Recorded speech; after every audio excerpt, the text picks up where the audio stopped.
മറ്റുമ്മേ ഇന്നെന്തോ സ്പെഷ്യലായിട്ട് ഉണ്ടാക്കുന്നത്? മാങ്ങാപ്പുളിശ്ശേരി. മാങ്ങാപ്പുളിശ്ശേരി.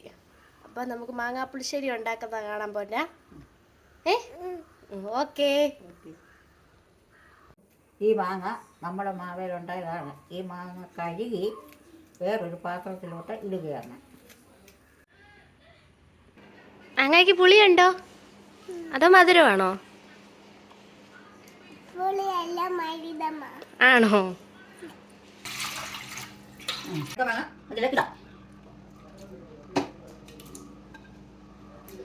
എന്നിട്ട് ശകലം മഞ്ഞൾപ്പൊടി, മുളക് പൊടി, കരിവേപ്പിലയും കൂടെ ഇതിനകത്ത് മഞ്ഞൾപ്പൊടി ഇട്ടു.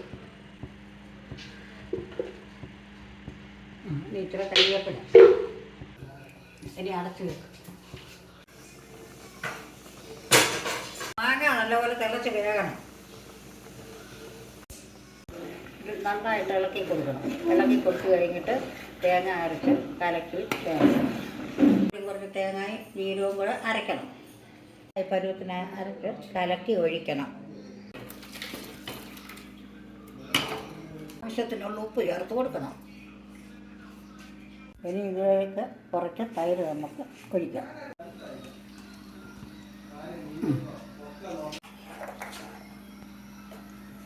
ഇനി അല്പം ഉലുവാപ്പൊടി ഇടുക. ഉലുവാപ്പൊടി ഇടുക.